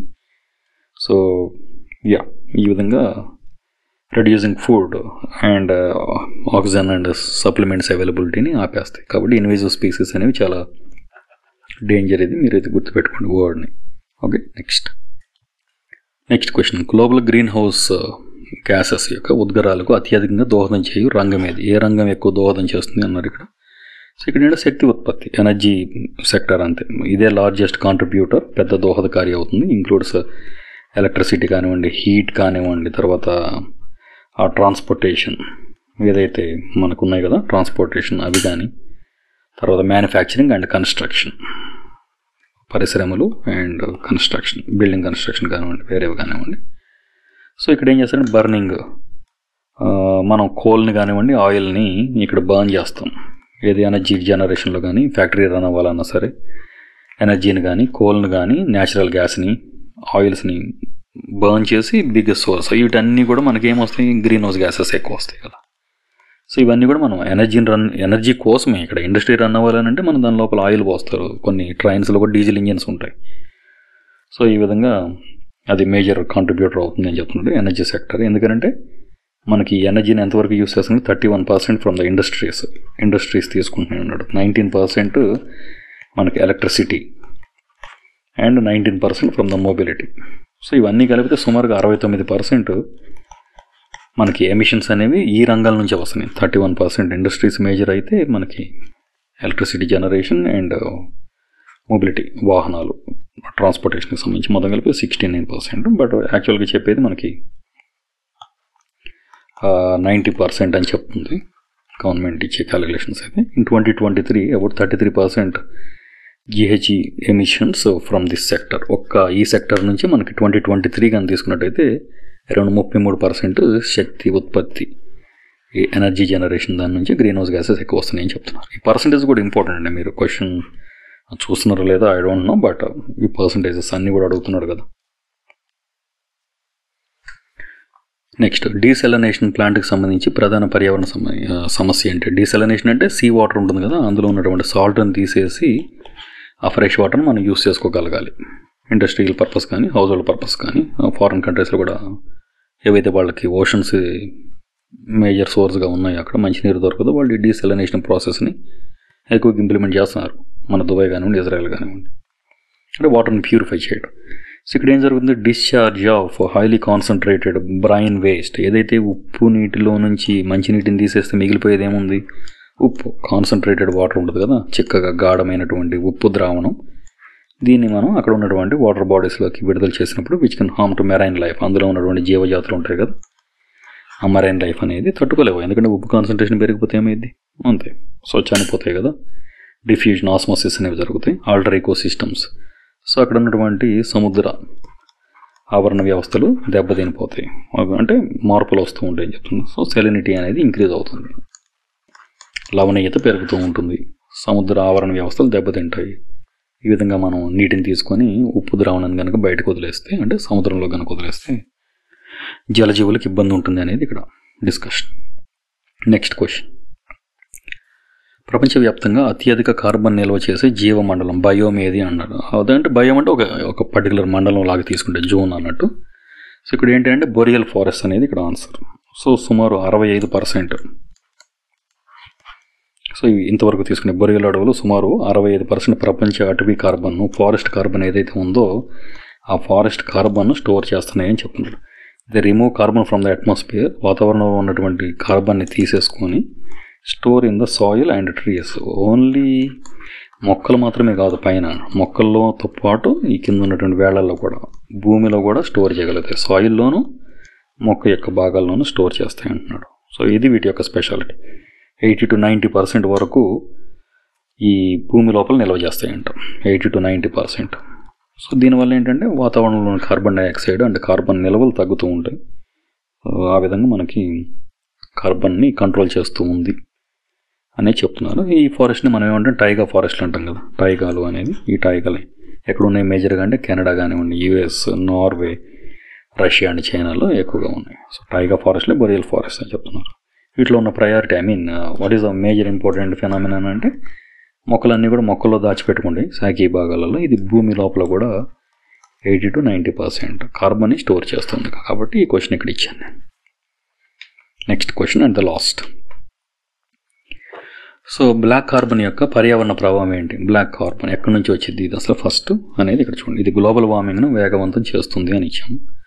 సో ఇది గ్లోబల్ వార్మింగ్ని ఎందుకు వేగవంతం చేస్తుంది అని అంటే అసలు ఎక్కడి నుంచి వస్తుందంటే సూట్ పార్టికల్స్. ఏదైతే మన ఇంట్లో కనుక మండించినప్పుడు పొగ వస్తుంది కదా, ఆ పొగలో వచ్చే సూట్ పార్టికల్స్ ఈ బ్లాక్ కార్బన్ అంటే. ఇది కాంట్రిబ్యూట్ దేనికి అంటే క్లైమేట్ చేంజ్ని ఎక్కువ దోహదపడుతూ ఉందని చెప్తున్నాడు. Accelerating melting of snow. ఏదైతే మంచు ఉంటుందో, మంచు కొండల దగ్గర ఉన్నటువంటి మంచు కరుగుతూ ఉంటుంది. ఎందుకు కరుగుతుందంటే ఈ కార్బన్ పార్టికల్, సమ్మర్లో కూడా బ్లాక్ షర్ట్ వేసుకోవద్దు అంటారు కదా, ఎక్కువ శోషించుకునేది, అబ్జార్బ్ చేసుకునేది వేడిని. అదేవిధంగా ఈ బ్లాక్ కార్బన్ పార్టికల్స్ కనుక ఈ మంచు మీద చేరినట్టయితే ఈ మంచు ఎక్కువగా ఉన్నటువంటి మంచు మీద ఉన్న కార్బన్ పార్టికల్స్ ఈ టెంపరేచర్ని ఎక్కువగా స్టోర్ చేసుకుంటాయి, లాగేసుకుంటాయి. శోషించుకున్నప్పుడు ఏమైంది, మంచు కరిగిపోతూ ఉంటుంది. మంచు కరిగిపోతే మళ్ళీ సేమ్ స్టోరీ. సో అంతే, మంచు కొండలు కనుక డార్కెన్ అయ్యాయి అనుకోండి, నల్లగా, అంటే ఈ కార్బన్తో పట్టి ఉన్నాయి అనుకోండి, ఎక్కువ టెంపరేచర్ని నిల్వ ఉంచుకోవడానికి, శోషించుకోవడానికి అవకాశం ఉంటుంది. కాబట్టి మంచు అనేది కరిగిపోతూ ఉంటుంది. సో ఈ విధంగా ఎయిర్ పొల్యూషన్ అనేది, క్లైమేట్ వేడి అవ్వటం అనేది, తర్వాత ఫారెస్ట్ ఫైర్స్, ఇవన్నీ సేమ్. అగ్రికల్చర్ బర్నింగ్ అండ్ వీటన్నిటికంటే మేజర్గా ఏంటంటే ఈ మంచు కరిగిపోతే లోతట్టు ప్రాంతాల్లో మునిగిపోవడానికి అవకాశం, బ్యాలెన్స్ మొత్తం తప్పుతూ ఉంటుంది కదా. So accelerating melting of snow and ice in polar regions పర్టికులర్గా. Yes, that's all for today. And కొన్ని ఎక్కువ క్వశ్చన్స్ ఇచ్చాం కాబట్టి పెద్ద సెషనే వచ్చింది. ఎస్, అండ్ మీరు ప్రిపేర్ అవుతూ ఉండండి. మీ కామెంట్స్ ఏమన్నా సరే కామెంట్ సెషన్లో మెన్షన్ చేయండి. ప్రతి ఒక్కరికి నేను రిప్లై ఇస్తూనే ఉన్నాను. And study well, prepare well, all the best. Thank you so much.